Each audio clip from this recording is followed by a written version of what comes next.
श्रद्धा। आप देख रहे न्यूज 18 मध्य प्रदेश छत्तीसगढ़ और बुलेटिन की शुरुआत करेंगे इस वक्त की बड़ी खबर के साथ। जशपुर से इस वक्त की बड़ी खबर, स्कूली छात्रा से गैंगरेप, 9 युवकों ने जंगल में गैंगरेप किया। पुलिस ने 2 आरोपियों को गिरफ्तार किया, 7 अभी भी फरार। ये बड़ी खबर इस वक्त जशपुर से, जहां स्कूली छात्रा के साथ गैंगरेप किया है। 9 युवकों ने गैंगरेप किया है, 7 आरोपी अभी भी फरार हैं। 2 आरोपियों को पुलिस ने पकड़ा है, जंगल में इस घिनौनी वारदात को अंजाम दिया है 9 आरोपियों ने। और इसके बाद सवाल भी खड़े होते हैं कि कहां महिलाएं सुरक्षित हैं, कहां बच्चियां सुरक्षित हैं। 9 युवकों ने गैंगरेप किया है एक स्कूली छात्रा के साथ। 7 आरोपी अभी भी फरार हैं। 2 आरोपी पुलिस की गिरफ्त में, लेकिन 7 आरोपी अभी भी फरार है। ये बड़ी खबर इस वक्त की आपको बता रहे हैं, छात्रा से गैंगरेप। दीपक हमारे साथ, हमारे संवाददाता जुड़ चुके हैं। दीपक, इस तरह की खबरें जब भी आती हैं वाकई में शर्म से सिर झुक जाता है और फिर सवाल बहुत सारे खड़े होते हैं। सवाल और भी पूछूंगी, क्या महिलाओं की सुरक्षा, ये सब सवाल पूछूंगी आपसे, लेकिन सबसे पहले पूरा विस्तार से पूरी जानकारी दीजिए। और पुलिस के हाथ अभी क्या और आरोपी कब तक लगेंगे, क्या कुछ सुराग पुलिस के हाथ लगे हैं?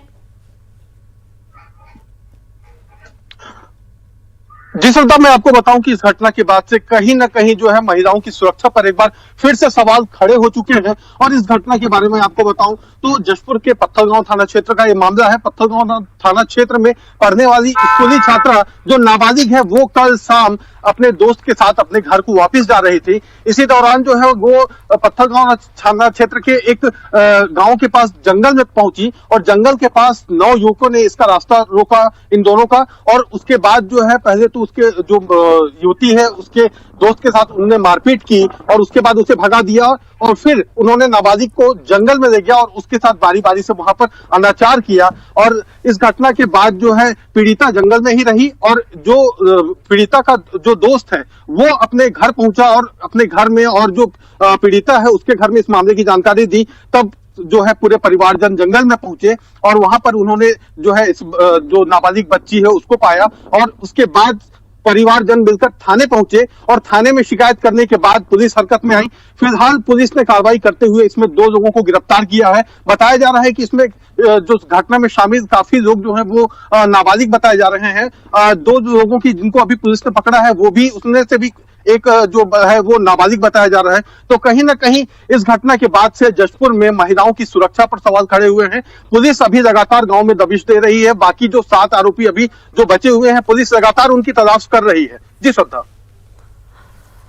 उम्मीद करते हैं जल्द से जल्द इन बचे हुए ये जो आरोपी हैं, ये जो दरिंदे हैं, इनको जल्द से जल्द पुलिस गिरफ्तार करे। और वाकई में इसके बाद सवाल जरूर उठता है कि आखिर महिलाओं की, बच्चियों की सुरक्षा क्या है, कौन इसके जिम्मेदार है, कैसे इन दरिंदों की हिम्मत हो जाती है कि वो इस घिनौनी वारदात को अंजाम दे। ये बहुत सारे सवाल जो बार बार उठते हैं और उसके बाद बार बार कुछ घटनाएं आती हैं और उसके बाद भी फिर हाथ खाली ही रहते हैं, जवाब नहीं होते हैं और ये सिलसिला थमने का नाम नहीं लेता है। बहुत बहुत शुक्रिया आपका तमाम जानकारी देने के लिए। और रायपुर से बड़ी खबर, कई ठिकानों पर आईटी ने दबिश दी है। कारोबारियों के ठिकानों पर रेड, गोदाम दफ्तर पर दबिश, डिस्लरी बॉटलिंग प्लांट पर छापा। शंकर नगर इलाके में ये बड़ा छापा दिया है आईटी ने। ये छापेमार कार्रवाई की है और कारोबारी के ठिकानों पर रेड, गोदाम दफ्तर पर दबिश, डिस्लरी बॉटलिंग प्लांट जिस पर ये छापा। शंकर नगर इलाके में ये बड़े छापेमार कार्रवाई हुई है। डिस्लरी कारोबारी के यहाँ आईटी इनकम टैक्स विभाग ने दबिश दी है। यहाँ पर कार्यवाही जारी है।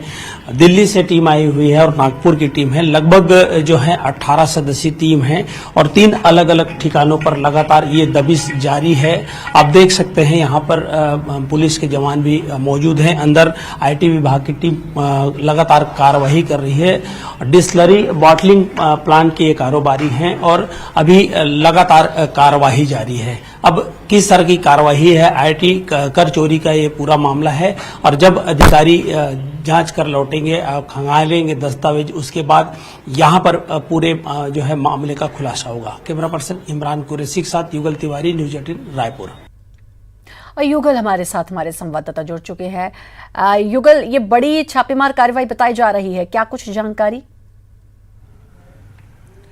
जिस तरह देखिए अभी लगभग 6:30 बजे आईटी की टीम दिल्ली और नागपुर से यहाँ पर पहुँची थी और अभी सतत कार्रवाई जारी है।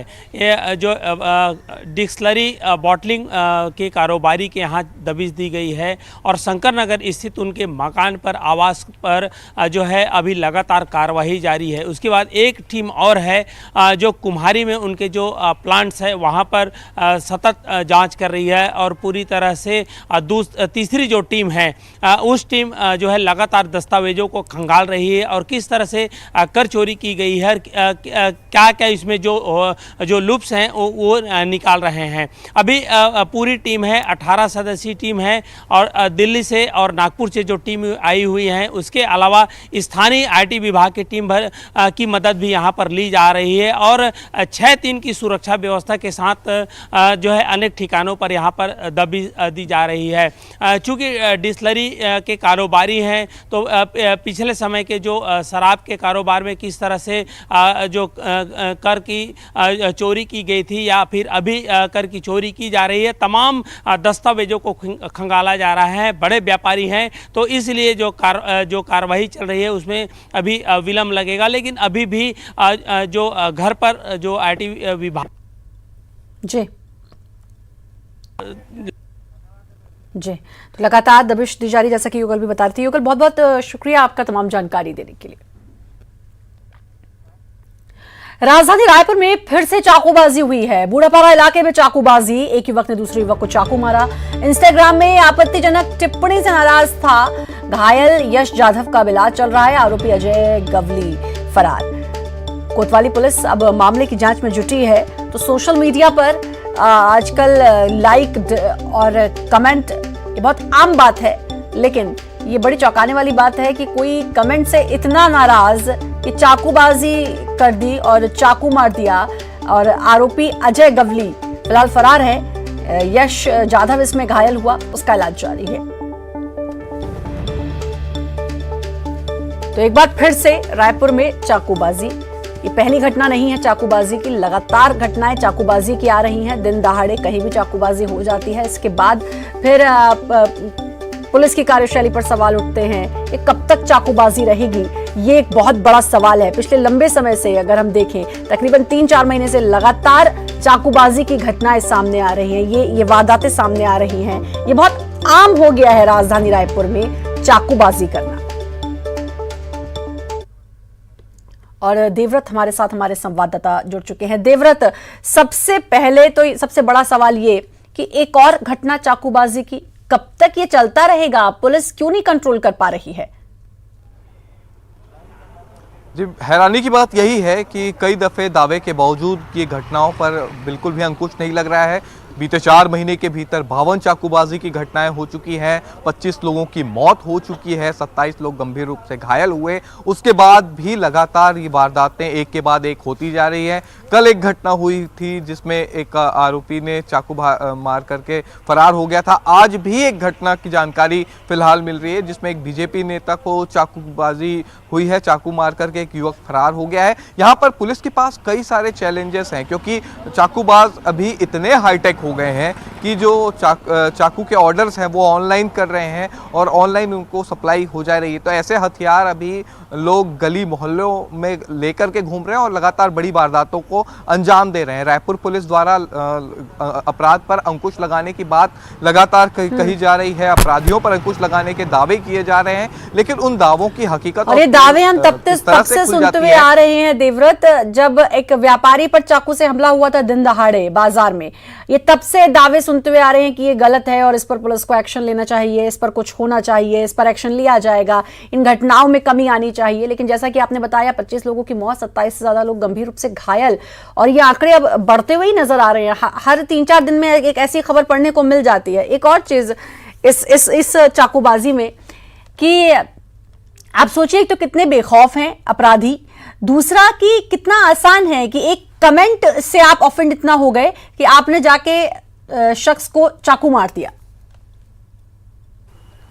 जी बिल्कुल, हैरानी की बात यही है कि बेहद मामूली सी बातों पर चाकूबाजी की घटनाएं दिन प्रतिदिन बढ़ती जा रही हैं और ऐसा कोई भी दिन नहीं है जब इस तरह से की घटनाओं की जानकारी नहीं आती हो।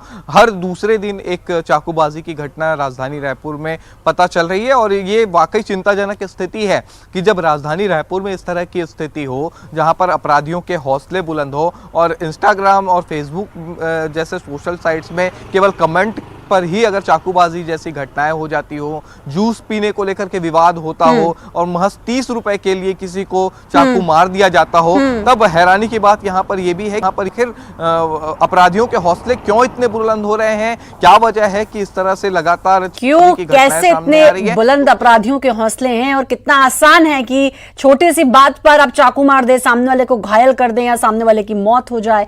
इस पर वाकई में बहुत जल्दी एक्शन लेने की जरूरत है अब पुलिस को, और ये बड़ा सवाल भी उठ रहा है लॉ एंड ऑर्डर पर। बहुत बहुत शुक्रिया आपका देवव्रत तमाम जानकारी देने के लिए।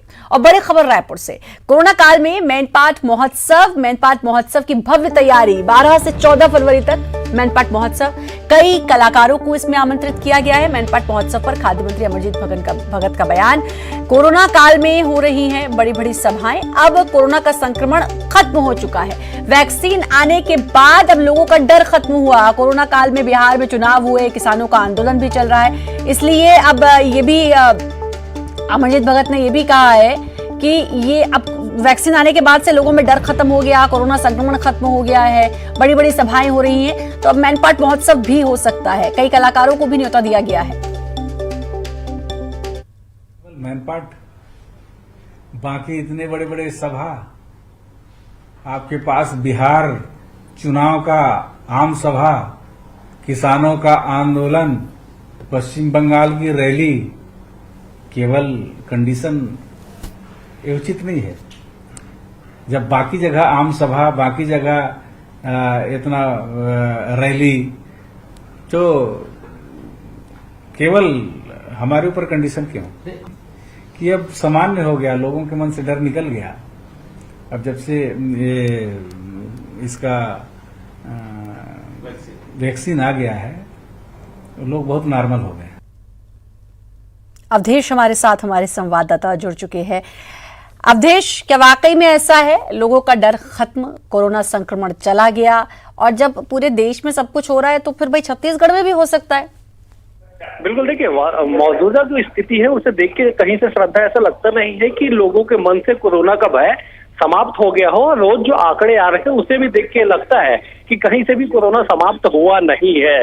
लेकिन सवाल यही है कि जिस तरह से लगातार बड़े बड़े आयोजन कहा जाए या राष्ट्रीय पर्व गणतंत्र दिवस का जो आयोजन होता है वो बेहद ही साधारण तरीके से और केवल औपचारिकता के लिए किया जाता है ताकि कोरोना का संक्रमण कहीं से फैले ना और लोगों के लिए कोई खतरा न बने। लेकिन मैनपाट महोत्सव की जो तैयारी है श्रद्धा, वो राष्ट्रीय स्तर की तैयारी की जा चुकी है। कैलाश खेर, केसारी लाल जैसे बड़े कलाकारों को आमंत्रित किया गया है, जिसमें कई हजारों हजार की भीड़ उमड़ेगी। और सबसे बड़ी बात ये कि आयोजन में कोरोना गाइडलाइन का कितना पालन होगा नहीं होगा ये तो बात का विषय है। लेकिन जब मंत्री अमरजीत भगत से सवाल पूछा गया कि आखिरकार ये इतना महत्वपूर्ण क्यों हो गया कि तमाम आयोजन और इस तरह से जो आयोजन है वो रद्द किए जा रहे हैं कि उसको स्वरूप बदला जा रहा है, लेकिन मैनपाट महोत्सव की भव्य तैयारी की जा रही है, तो सीधे तौर पे मंत्री अमरजीत भगत ने दो टूक कहा कि अब लोगों के मन में भय समाप्त हो चुका है, वैक्सीन आने के बाद लोग भयमुक्त हो चुके हैं और कोरोना समाप्त हो चुका है। और दूसरी बड़ी बात ये कि उन्होंने कहा कि बड़े बड़े अभी राजनीतिक कार्यक्रम किए जा रहे हैं। अब ठीक है, उन्होंने नाम नहीं लिया कि छत्तीसगढ़ में भी लगातार बड़े राजनीतिक कार्यक्रम किए जा रहे हैं। उन्होंने जरूर बिहार का जिक्र किया, बिहार चुनाव का, बंगाल की राजनीतिक सभाओं का जिक्र किया और किसानों के आंदोलन का जिक्र किया। लेकिन सवाल यही है कल ही खबर अवधेश मैंने भी पढ़ी थी कि 22 स्कूली बच्चे कोरोना पॉजिटिव, 6 ग्रामीण कोरोना पॉजिटिव, और वो आंकड़ा बढ़ भी सकता है। जाहिर है वो बच्चे अपने स्कूल में गए होंगे, तो ये बड़ा हास्यास्पद लगता है ये अगर बोला जाए कि भाई कोरोना का भय खत्म हो गया है, कोरोना खत्म हो गया है। इस पर जरूर विचार करने की जरूरत है। अवधेश, बहुत बहुत शुक्रिया आपका तमाम जानकारी देने के लिए। और आगे बढ़ेंगे, सीएम का दिल्ली दौरा, सीएम भूपेश बघेल दिल्ली दौरे पर कल रहेंगे। कल सुबह 9 बजे दिल्ली के लिए होंगे रवाना। दिल्ली में आला नेताओं से करेंगे मुलाकात, कई अहम मुद्दों पर कल चर्चा होगी। तो मुख्यमंत्री भूपेश बघेल कल दिल्ली जाएंगे और दिल्ली में उनकी आला अधिकारियों से मुलाकात होगी। कल सुबह 9 बजे वो रवाना होंगे दिल्ली के लिए। आला अधिकारियों से, आला नेताओं से वहां मुलाकात करेंगे और कई अहम मुद्दों पर उनकी चर्चा होगी। बड़ी खबर रायपुर से, सहायक प्राध्यापक भर्ती परीक्षा में गड़बड़ी, बीजेपी ने लगाए परीक्षा में गड़बड़ी के आरोप। बीजेपी ने प्रेस कॉन्फ्रेंस में लगाया परीक्षा में अनुपस्थित अभ्यर्थियों को बुलाने का आरोप। अभ्यर्थी को इंटरव्यू के लिए बुलाया गया, एक ही परीक्षा केंद्र से कई लोगों का चयन। बीजेपी ने अब चयन पर सवाल उठाए हैं। वीरेंद्र पटेल की आपत्ति को बनाया आधार, आरटीआई के आधार पर बड़े आरोप लगाए हैं। वक्त एक छोटे से ब्रेक का, जल्द हाजिर।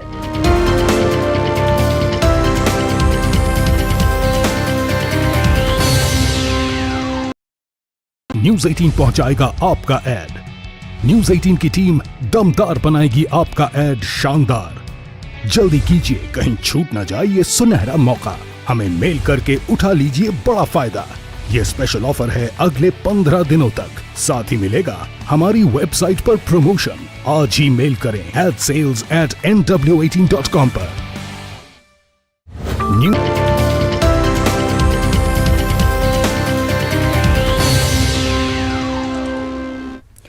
ब्रेक के बाद एक बार फिर से आपका स्वागत है और बड़ी खबर रायपुर से, आबकारी विभाग की बड़ी कार्रवाई। अवैध शराब गोदाम किया गया सील। 29 जनवरी को गाड़ी में मिली थी अवैध शराब, गोगांव गोदाम में की गई कार्रवाई। बेमेतरा में कारखाने को भी सील करने की कार्रवाई। तो अवैध शराब गोदाम को सील किया गया है। 29 जनवरी को अवैध शराब मिली थी और बड़ी कार्रवाई की गई है। गोगांव गोदाम में की कार्रवाई की गई है, सील कर दिया गया है अवैध शराब कारखाने को। बेमेतरा में भी कारखाना सील। आबकारी विभाग ने बड़ी कार्रवाई की है। 29 जनवरी को अवैध शराब मिली थी और उसके बाद अब इस गोदाम को सील किया गया।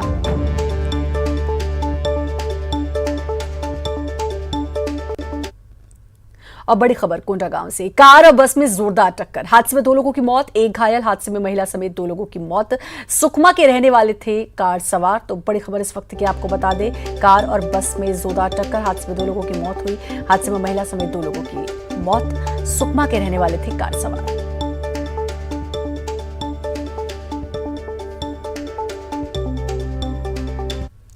और बड़ी खबर रायपुर से, तेलीबांधा चौक पर हादसा, तेज रफ्तार ट्रेलर ने कार को मारी टक्कर, अनियंत्रित होकर गार्डन में घुसा ट्रेलर।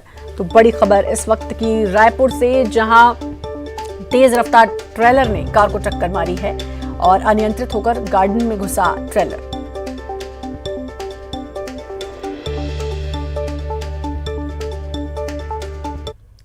बड़ी खबर जगदलपुर से, दरभा झीरम घाटी में ट्रक घुसा, रेलिंग तोड़ते हुए घाटी में घुसा ट्रक। घटना के बाद से ट्रक ड्राइवर फरार।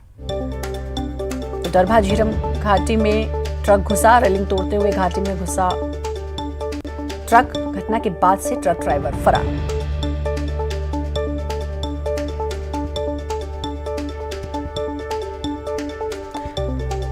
तो रेलिंग तोड़ते हुए घाटी में घुसा ट्रक, उसके बाद से अब ट्रक ड्राइवर फरार है।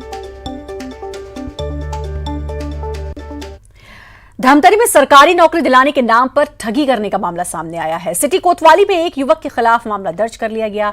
पुलिस आरोपी की तलाश में जुट गया। पुलिस ने बताया कि कोलियरी गांव के सूरज सिंह ने 2 युवकों को एफसीआई में नौकरी लगवाने का प्रस्ताव दिया और अपनी पहुंच का दावा करते हुए आरोपी ने 2 युवकों से 7 लाख रुपए ऐंठ लिए। इतना ही नहीं, दोनों युवकों को आरोपी ने फर्जी नियुक्ति पत्र भी थमा दिया, जिसमें फूड कॉर्पोरेशन ऑफ इंडिया का लेटर हेड था और आला अफसरों के फर्जी दस्तखत भी थे। इस नियुक्ति पत्र के साथ जब दोनों युवक रायपुर स्थित कार्यालय गए, तब पता चला कि ऐसा कोई पत्र विभाग से कभी जारी नहीं हुआ। इसके बाद पीड़ित युवकों ने पुलिस में शिकायत दर्ज करवाई। एक नवीन कुमार जोसेफ है, इन्होंने रिपोर्ट किया। इनकी रिपोर्ट पर धारा 420 के तहत अपराध दर्ज किया गया है। नवीन जोसेफ और उस कोलियारी भकारा क्षेत्र का रहने वाला है। वो अपने दोस्त के साथ में आमापारा धमतरी में एक सूरज जड़िया बोल के है, जिनकी कंप्यूटर की वो थी ट्रेनिंग इंस्टीट्यूट, वहाँ पर कंप्यूटर सीखने के लिए आते थे। सूरज जड़िया ने उनको एक झांसा दिया कि उसकी एफसीआई में पहचान है और एफसीआई में पहचान के नाते वो उन लोगों की नौकरी लगवा सकता है। और नौकरी लगाने के नाम पर दोनों से करीब करीब साढ़े तीन लाख रुपए। आज से छत्तीसगढ़ में भी मल्टीप्लेक्स और सिनेमा हॉल पूरी सिटिंग कैपेसिटी के साथ खुल गए हैं। केंद्र सरकार ने इसके लिए एसओपी पहले ही जारी कर दिया था। इससे पहले 15 नवंबर से राज्य में 50% बैठक क्षमता के साथ सिनेमा हॉल चल रहे थे। हालांकि नए एसओपी के तहत कोरोना गाइडलाइन का पूरी तरह से पालन करना होगा। शो शुरू होने से पहले हॉल में सैनिटाइजेशन होगा, वहीं दर्शकों को मास्क लगाए रखना होगा।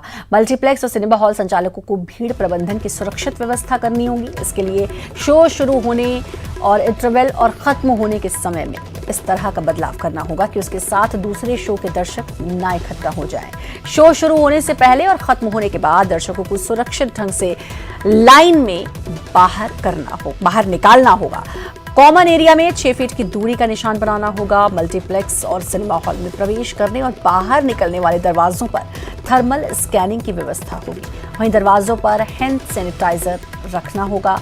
वेटिंग एरिया और लॉन्च में सैनिटाइजर की व्यवस्था करनी होगी। हम लोगों ने पहले से ही अपना जो 6 फीट की दूरी है, जो हमारे एमएचए की गाइडलाइंस है, वो हम सारी चीजें फॉलो कर रहे हैं। साथ के अंदर आप देख सकते हैं, जैसे आप अंदर आए थे तो सैनिटाइजर स्टैंड लगे हुए थे। एंट्री के ऊपर भी आप लोगों का टेम्परेचर जो चेक हुआ था, ठीक है। ये सारे प्रिकॉशन हम पहले ले रहे थे, वो भी हम एडिशनली कर ही रहे हैं। एडिशनली टू इट कि जैसे हमारे पास अगर कोई ग्रुप आता है सिनेमा हॉल के अंदर, हमको 100% ऑक्यूपेंसी की अनुमति मिल गई है। फिर भी एज ए प्रिकॉशंस के लिए कोई भी अगर एक ग्रुप आता है तो उनके बीच में हम ट्राई करते हैं कि हाँ, आप एक सीट छोड़ के दूसरी सीट के ऊपर आप बैठ सकते हैं। तो इस तरीके से की प्रिकॉशन से लोगों के अंदर जागरूकता आएगी, साथ ही वो एक सेफ इन्वायरमेंट फील करेंगे और दोबारा सिनेमा हॉल के अंदर उस तरीके की जो क्षमता है वो देख सकेंगे हम। कोविड-19 की वजह से लगभग 9 माह से सिनेमा घर पूरी तरह से मंदी की दौर से गुजर रहा था। कुछ समय पहले सिनेमा हॉल को चालू किया गया, लेकिन सीमित जो है दर्शकों को लेकर के ये चालू किया गया था। अब अनलॉक मनोरंजन की स्थिति पूरी तरह आ गई है और 100% लोग सिनेमा घरों पर आ सकेंगे और अपना जो है मनोरंजन कर सकेंगे। बहुत सारे ऐसे फिल्म हैं जो रिलीज नहीं हो पा रहे थे, अब रिलीज होंगे।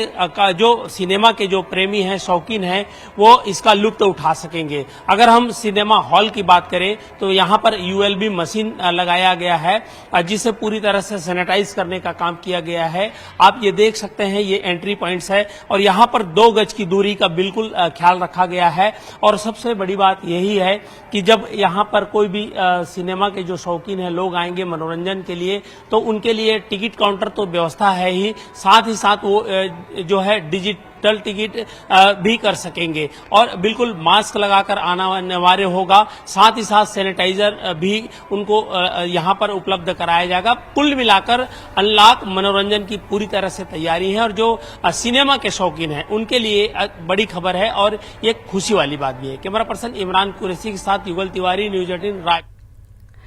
कवर्धा जिला अस्पताल में स्पीच थेरेपी की सुविधा मिलने लगी है। ये थेरेपी उन बच्चों के लिए लाभदायक है जो सुनकर बोल नहीं सकते। कलेक्टर भी इस समस्या से लड़ चुके हैं, इसीलिए उनके विशेष प्रयासों से जिला अस्पताल में स्पीच थेरेपी के माध्यम से अब ट्रीटमेंट दिया जा रहा है।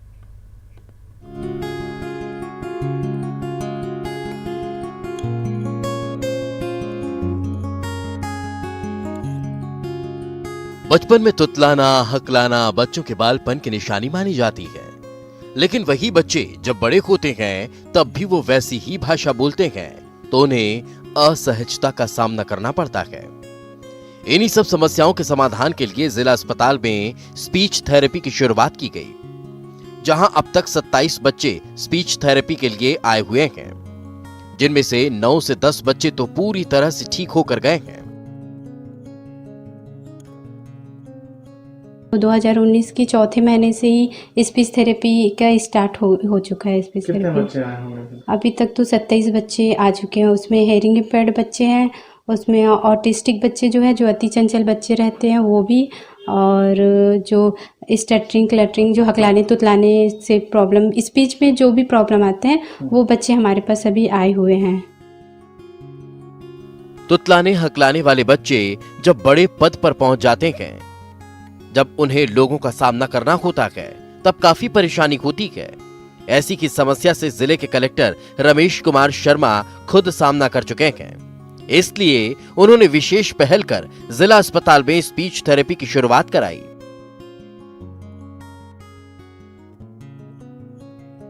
है, स्पीच थेरेपी का फायदा मिलता है, तो इसलिए इसमें हर किसी को इसका, जिसको को भी ये प्रॉब्लम है उसको ये स्पीच थेरेपी का सहायता लेना चाहिए। उससे आसानी हो जाती है, उसको फिर बहुत सारी चीज़ें जो उनको आगे चल के कठिनाइयाँ होती है उससे उनकी समस्या से उनको हल मिलता है। कुछ लोग ये मान के चलते हैं कि भगवान ऐसी दिया है तो ऐसे रहेंगे, ऐसे लोगों को जितना हो सकता है अपनी ओर से प्रयास करना चाहिए। स्पीच थेरेपी एक माध्यम है जिससे इसको दूर किया जा सकता है। स्पीच थेरेपी ऐसे बच्चों के लिए किसी वरदान से कम नहीं जिन्हें सुनने बोलने में परेशानी हो रही हो। उन्हें इसके माध्यम से विशेष लाभ होगा। हालांकि जानकारी की कमी के कारण लोग इसका ज्यादा लाभ नहीं ले पा रहे हैं। मनीष मिश्रा, न्यूज़ 18 कवर्धा। और इसी के साथ फिलहाल इस बुलेटिन में इतना ही, लेकिन बाकी खबर